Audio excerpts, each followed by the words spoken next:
All right, boys, so we out here today, and we are going to see if we can get this pedal. This is a 07 Corvette drive-by-wire pedal. We're going to see if we can get this baby to work in place of this factory GXP pedal right here. So, looks like it might work fine.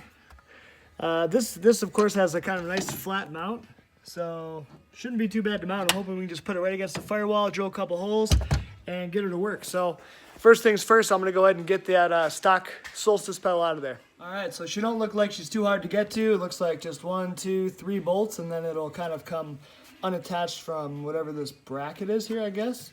So we'll give that a shot, and then maybe we'll see even if that bracket back there can even come out too. But I think with just that pedal gone, that's going to be enough room. I think about right here on this firewall is just where I need to drill 3 holes, flip some bolts through, it'll be done. So I'm hoping it's that easy. Let's see if I'm right. Alright guys, so there wasn't much to getting this thing out, just 3 10mm bolts, boom, popped right out.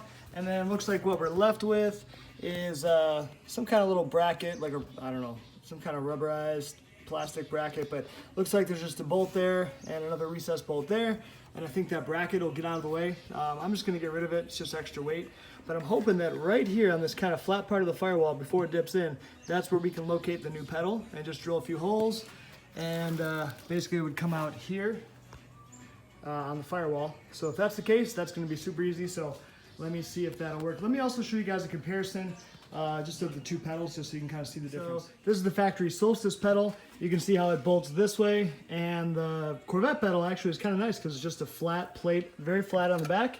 So literally we can just mount it, and then the actual pedal just has a much bigger arch. So I think it's going to hopefully work out perfect, and you know, hopefully the pedal location, you know, this one was kind of mounted like this, so I think the pedal location will work.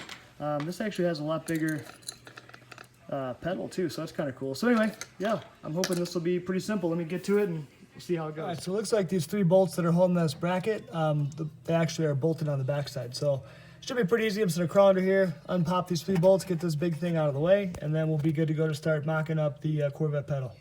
For mounting up the pedal, it was kind of hard to film, so I didn't really get a great shot while I was doing it, but I was just sitting the pedal in place over here and just kind of mocked it up.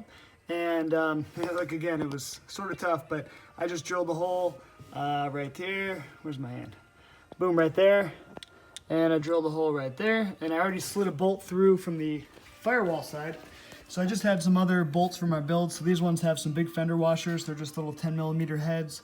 So I got one there, and then one that I inserted right there. So those will come through the backside, and then I've just got a couple nuts with some flat washers, and we'll use that to secure it on the inside. So I'm gonna go ahead and bolt this thing on, and then we'll kind of give it some practice pedals and see if it works okay. If it does, we're good. If not, then maybe we'll have to drill some other holes and relocate it. So let's see. With the original holes that I showed you guys, but the problem was it was just a little bit too much of an angle this way, and the worry was maybe when you're hitting the brakes, you may sometimes kind of hit the pedal. I don't know if you'd even push it, but kind of playing with my foot, even just kind of nicking the pedal, it would just be annoying. So what I said was, okay, now we're just, instead of having it on an angle, I made it completely straight. Now the problem that I did with that was there's kind of this ridge right here. If you can see, boop, yep, like this kind of ridge. So to make this work, I just need to put basically some spacers on the 2 bolts so that one part of the plate can actually rest on that ridge right there and make it perfectly level, make it strong. So I've got some aluminum. I'm going to double this up. I have some steel actually that's the right thickness, but over there. But I'd rather not use steel than I have to paint it, and it's heavier. So I'm just going to take 10 minutes and I'm going to cut out 2 of these, and then I'm gonna, instead of doing like 2 separate spacers, just using 1 piece so it'll be a little bit stronger. So I'll just take these, double them up together, and then this will be the right thickness to match that ridge, and then I can put that under the 2 bolts, just under this bolt and that bolt, and then it'll be able to sit in there flush, and then bolt it. It'll be straight now, so I think that'll give us a little bit more clearance when going from brake to gas pedal. So anyway, that'll take care of it. The other awesome news is these hoses just arrived to do the radiator, so that's great. I'm only missing 1 hose, but I was kind of mocking stuff up. I may not even need that hose that I was missing, so I may be able to get this completed today. But obviously this is going to be some work. I got to cut some of these couplers down. I've got T-bolt clamps and aluminum pipes and all that good stuff. So this should be pretty simple. Just make a few cuts and should be rocking. The only sad part is this clearance here. It's going to be a little bit tight, but we'll get to that later. Let's finish the pedal. I'm going to go ahead and cut this out and show you guys the progress. Got this little bracket cut. She ain't pretty, but she's going to work. So let's go see if we can get that on there. See if we can get this baby bolted up. Guys, so we got her in. We got her bolted down. We got our little spacer in there and everything. Let me hop in and let's kind of show you how it looks. So yeah, seems pretty good. Got room. Yeah, so now, okay. Yeah, it's a lot better now. So now when I'm trying to go from gas to brake, I've got at least a little bit more room. Plus it's just weird showing you guys, but yeah, so it feels a lot more natural. No, it's hard to see. There you go. Get some of this excess wiring out the way, but yeah, feels good. Looks like we can go to full throttle with no contact. All right, it should be awesome. So this should be super easy to connect her back. Clip this guy on here. We're done with the pedal. All right. Moving on to these radiator hoses. So we've just got some silicone couplers, some 1.5 inch up here for the upper, and then some 1 3/4 inch for the lower, along with some aluminum tube. So here what I'm trying to do, we don't have a great line up here. We probably should have went with maybe like a double pass or something, but anyway, it is what it is. We got it mounted. We're not going back. This is what it's going to be, at least for now. So basically, I'm just trying to trim this down to get this bend a little bit farther away from here so that this has more room to turn without contacting, because they are going to be touching. So I'm just trying to limit the amount of touching of the silicone rubbing against each other. So we'll see. This might be something, just every year we'll replace it just to be safe since it's rubbing. Otherwise, let's see. Should be okay. So just a few cutting on these and a couple cuts on the aluminum, and this should be done. I can start filling it up with radiator fluid. Radiator hose first, so this one looks like I can just stick that one on, no cutting. This one I had to cut a little bit to get it back closer to this pulley, and then I'm hoping I'm gonna pull it a little forward with that one. So we'll see. We may have to trim some more, but I'm gonna stick this pipe in here, which I just got cut, filed it, deburred it, got it all cleaned out, and I'm ready to stick it on. So I got the upper radiator hose all mocked up. These are not tightened down, obviously. I'm gonna wait till the end, but looks good. Looks like we got clearance on both sides, on the fan and on the pulley. Looks pretty close, but we do actually have some room there. So, I mean, obviously this side is static, it's not moving. Now the engine will rotate sideways, but shouldn't really go forward and backward. So I don't think that's too much of an issue, but I don't know. It's one of those things, we'll have to try it and just kind of check everything out. Plenty of room on this side. But if I needed to, I could always cut that one down, which would move it closer to the fans, because we do have a little bit more room maybe by the fan. So I think, yeah, we'll just kind of, we'll kind of see how it goes. I mean, I could always cut this coupler back too, and that would give us, could give us another inch, make us farther away from this. But I think it's okay. The pipe actually goes, all the way up here. So I think we got plenty of clearance there. Finished product, lower radiator hose, everything's all clamped in. This thing, I'm not in love with it, but it's the best we can do. So we do have some contact, like I was mentioning, between these two. Basically, it's just silicone on silicone. So again, hopefully it lasts a while like that. We'll see. Maybe we'll grab, Lewis had a good idea, maybe a piece of felt in between there to kind of help it slide. But you know what, we'll see. At least it's good enough for now. We'll take it to the Dream Cruise, or hopefully we can drive it at least in the coming weeks, and just see what happens. And if it's terrible, we can change it, but good enough for now. The other issue I had was my T-bolt clamp wouldn't fit on here because this outlet's too small, so I just had to use a worm gear clamp, which is a little bit of a bummer, but seems to be holding it now. It's tight enough. So the only last thing I have to do is bolt on our overflow, which goes here. This is also going to be the highest part of the system, because for us, our motor is so high right now. This is the highest point. So we'll put our overflow back on just like we had before, and I've got to run a couple lines to it. One from here, which will be just an overflow, and then this one here, which we'll use it to fill the radiator up. So this will go on the bottom of it, and then this will be one of the top lines to come back in. So should be good to go. But I'm gonna go ahead and get that started, see where we can get today. All right, now I'm just tightening up these headlights. and they kept coming loose last year. So I think we're gonna go with a little bit of red Loctite. We don't ever want these things, you know, coming off, and besides maybe adjusting them, which I don't think we're ever gonna do it. I wanna make sure they stay tight. I don't wanna be driving down the road and they fall off somewhere. So we're gonna tighten this, and then these bolts that control the lamp position, they're getting Loctited. What's going on, guys? Good morning. So today is Thursday, and we only got 2 days left before the Dream Cruise on Saturday, so we got to try to get this car going.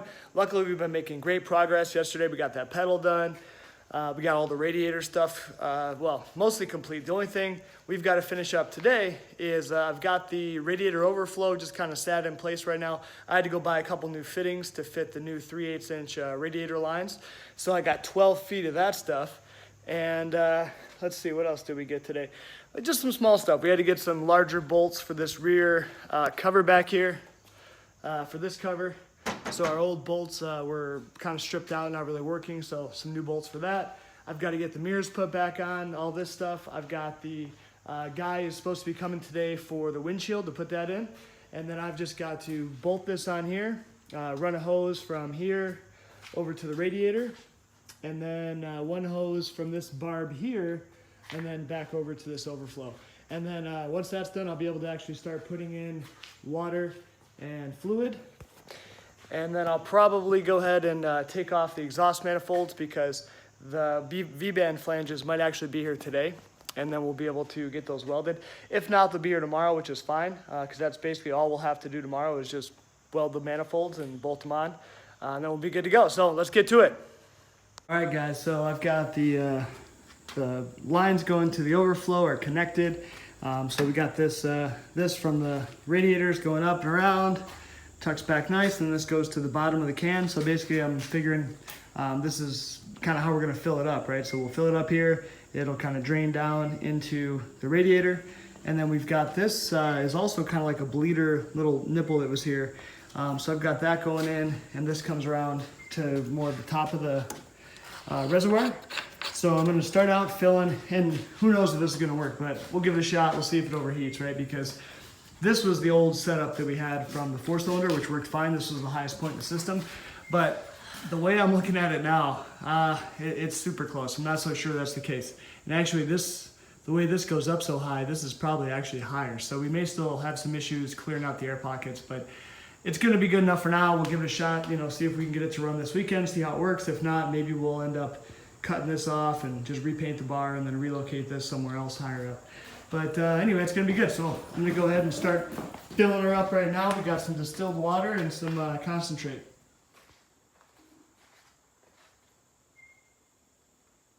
See if we can do this without spilling it. All right, so we got about 3.5 gallons in her right now. So the radiator's pretty much filled up. I filled up this, but then started noticing that this cheap little line right here has some drippage coming out of it. So I don't know, maybe we'll let that sit, see if the drippage goes away. It's probably only gonna get worse once it's pressurized, but otherwise I'll run back to the store, see if I can get some block offs for these, just some more plugs, kind of like this one, because we don't really need this thing. But probably just from sitting, whatever seals are in there dried out, it's just dripping. So I also had a little bit of a drip here, but just my clamp wasn't tight enough, so I tightened my T-bolt clamp. That looks good now. So the rest of it, we'll have to, of course, start the engine, let it run with the cap off, and then fill it up. Once that's filled up, then we'll come over here, start filling this up. So then we'll see if we have any more drips. A little bit worried about this connection here, just because this diameter is so small. I think it's 1 3/8, and my hose is 1.5 inch, because this all connection is 1.5 inch, but couldn't find a reducer from 1.5 to 1 3/8, so this I had to put a worm clamp on it, and it seems to have gotten really, really tight. So hoping that'll hold up. But anyway, let's see, it's 11, so I think the windshield guy will be here in maybe an hour or so. He's gonna pop in that windshield real quick.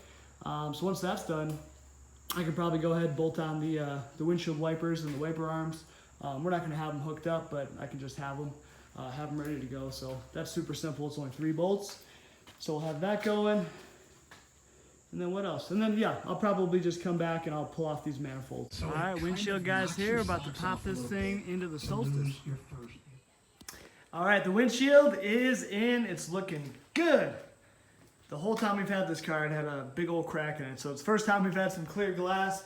It's looking good. The other cool part is we weren't really sure on our gauge if we were going to have room with the windshield to mount this thing, because we want to put it right about here. So we got plenty of room. We don't want it to touch, but anyway, something like that. We just got to drill some holes. I just hope now with the windshield here, I've got room to get the drill in. But anyway, that should be awesome spot for our gauge. So that's cool. I started ripping these off already, but I'm gonna go ahead and rip the manifolds out, get those ready, get the welder the rest of the way set up. The flanges are supposed to be here maybe in the next hour or two, according to Amazon. So hopefully those will be here. We can get those welded. I think Lewis is gonna stop by today too, and he'll help out with the welding. And then, man, if we can get those things welded and just pop back on real quick, then we can try to start it. We got Louis over, and we are welding up the exhaust. So he's getting all that sorted out. I'm over here putting on some valve cover breathers. Louis got the mirrors back on, all these mirrors, the steering wheel holder. We still got to bolt on the gauge. Not sure where we're going to put it yet, but we got to figure that out. We got a wire loom, so we can just finish buttoning up this on the inside. And then guys, once we get the headers bolted back on, we're going to run that little piece of 2.5-inch pipe that we got, and we're going to be in business. This thing's going to be ready to ride. I do still have some leakage over here on this thing, so like I said, I got to get some fittings for that tomorrow to replace it, but we should be in good shape to be able to drive this thing tomorrow, hopefully. And at least let it take it up and down the driveway a few times, just see how the drivability goes, man. Let's check it out. It's definitely gonna hold it. I'm pumped. We have the power cables actually on the other side of this sensor, kind of sticking out here, and they were just way too close to the exhaust, so I've pulled this apart, rewrapped it in here now, so I think it's a lot safer. And then we also had some heat tape left, so I just wrapped this heat tape around this factory connector. It's probably overkill, but just to make sure it doesn't get too hot. So now we can, well, I think we're still waiting for the headers to cool down, but once these guys cool down, we can bolt them back on. Get those bolted on, we'll bolt on this little piece so we can put in our O2 sensors. And then from here, we'll mess with clamping these things on, kind of see if we can use them or cut them or make them work, just to help a little bit with the O2 sensors. Our local auto parts store didn't have any 90-degree bends, just some 45s.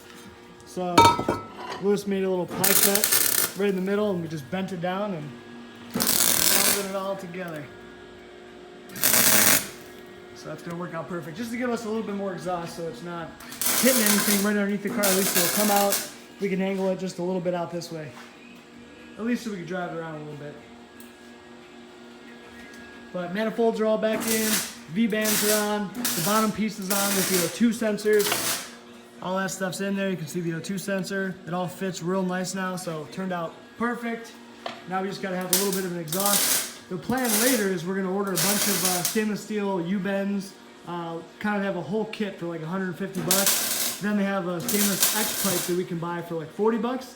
And then we'll finish it off with two kind of like tube mufflers, or kind of like resonators, like maybe two 19-inch stainless steel resonators going out the back.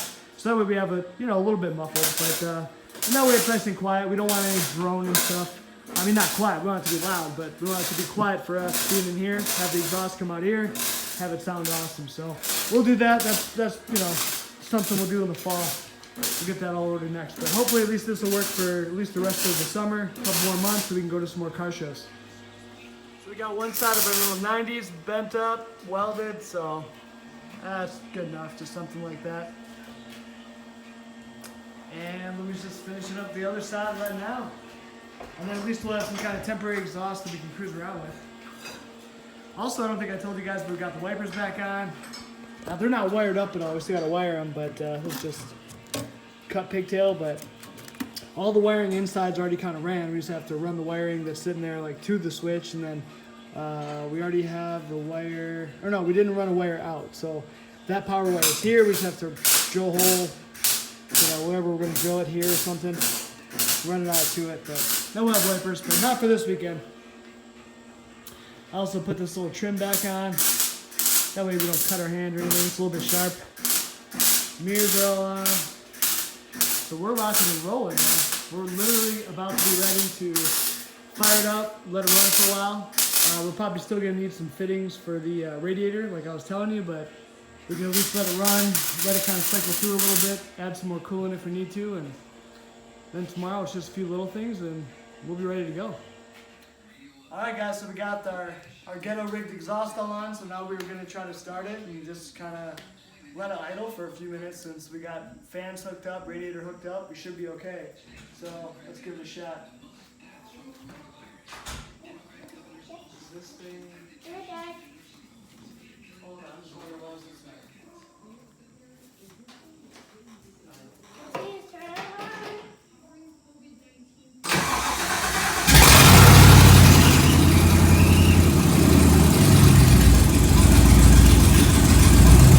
Alright guys, so we saw we had a start. Engine seems to be running, it's idling halfway decent, has some surge to it, but that's probably just needing some tuning issues on the mass airflow side, or we're turning up the commanded idle. But the main issue we're having is we still do not have a pedal, which is crazy because on Monday when I got that new Corvette pedal, remember we had installed it, engine started, had revving, seemed to rev without an issue.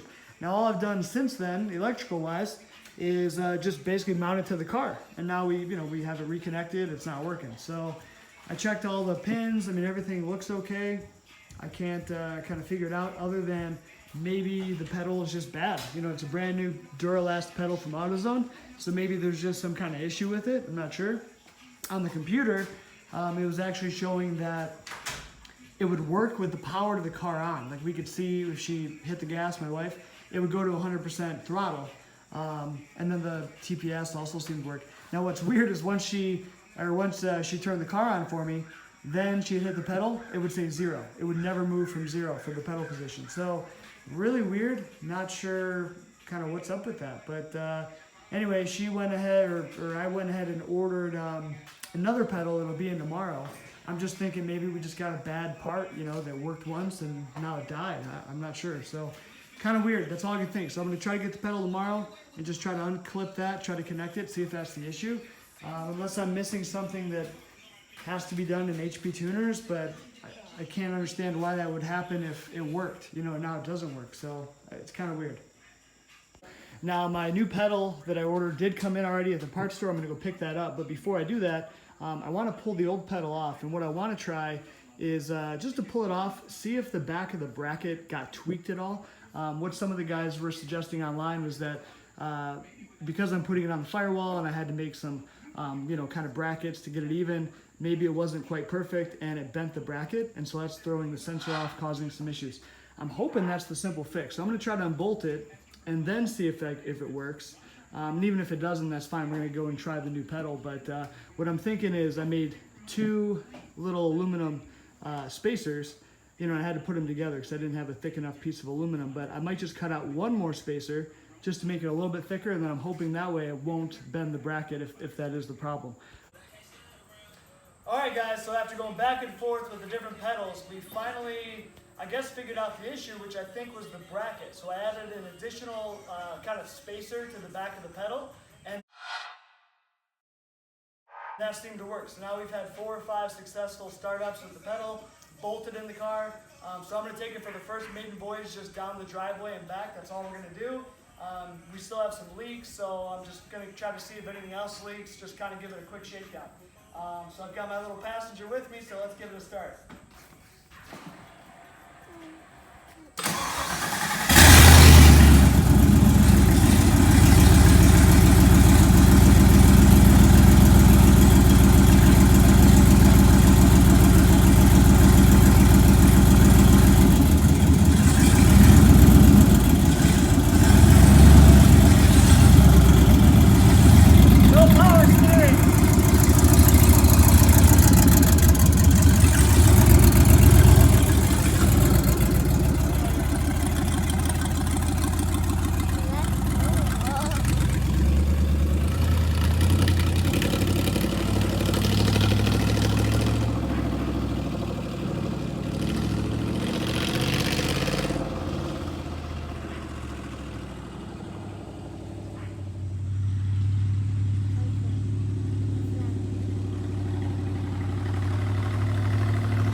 All right, guys, good news and bad news. Good news is we got the car running, and it does drive, although it's in like some kind of, I don't know if it's in limp mode. I haven't checked it. My laptop ended up dying, so we'll check that out later. But it does run, does start now. The pedal works. So I think what it ended up being was just that I needed an additional spacer, and that seems to have fixed it. So now I'm just dealing with like, it almost seems like it's in limp mode. I need to check the codes and find out. Or it could be something to do with like the mass airflow or the O2 sensors, I don't know. So I'm gonna play with it later. So unfortunately the Deathkart will not make it to the 2020 Woodward Dream Cruise, but I'm still going, my kids are going.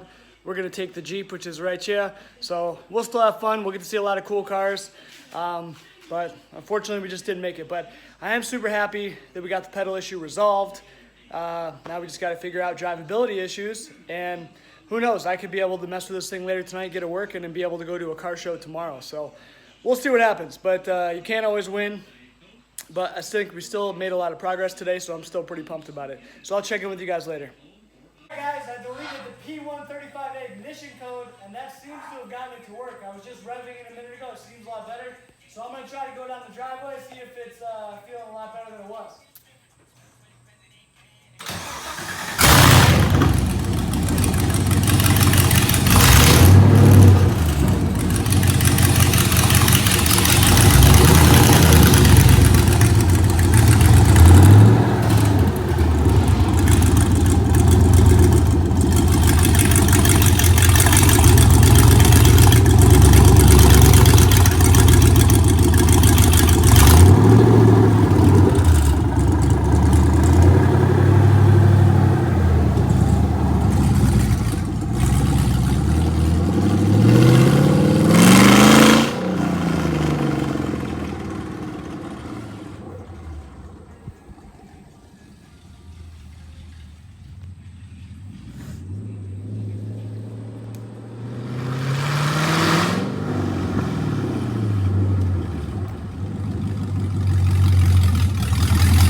All right, so where we're at right now is I deleted the P135A, which is ignition bank 1. I deleted that, and the engine is definitely running much, much better. It doesn't seem like it's in limp mode. Now, there is still an issue where if I try to just floor it, it sort of falls flat on its face a little bit. But if I just kind of keep it part throttle, just cruising, it seems good. Now, part of that could be the O2 sensors. You know, I'm running basically open headers right now. So the O2 sensors are probably not happy about that. That could be some of the issue. I am going to run to the parts store, I don't know if today or tomorrow, but we'll try to get a little bit longer pipe, just temporary, until we can, just to see basically if we could take it to a car show tomorrow. There's a local show 10 minutes away, so if we could get over there, it'd be cool. The other thing is I still have some radiator leaks, so I keep tightening clamps. There's a couple fittings and stuff that I'm going to readjust, I think, tomorrow once it cools down, just to get it to maybe clamp and seal a little bit better. And then right now, I did notice there's a new code in there for NOx sensor on bank 1. So I'm going to also, as a test, I'm going to try to delete that code out of here too with no error reported, just to see if that makes it run any better or any worse. If not, I'll just keep it deleted, but I'm going to try that too and just see what happens, see if that causes some other codes. We're also seeing a code, I think, for P0635, which is like fuel pump 1 low pressure. So I'm not sure if fuel pump 1 is the low pressure pump in the back or if it's the mechanical pump. I'm assuming it's our pump in the back, the original Solstice one, which the computer can't see. So that would make sense that it's you know, showing an issue. So that one I may need to delete also. You know, maybe that's even an issue as far as going full throttle. Maybe the computer's trying to keep it safe. So there's going to be a bunch of stuff like this where I change, you know, one code at a time, try to do a rewrite, see what happens. And so we'll keep going. So I don't have a lot more time today, but we might try to mess with it tomorrow, see if we can't maybe take this thing over to a car show. But I did go out on the road just for a quick second, basically just to turn around. And, you know, went 15, 20 miles an hour. Felt pretty good. Sounds awesome. With these open headers, but we definitely need a little bit more exhaust, probably to help it run a little bit better too. So we'll see. So I'll check back in with you guys in a little while.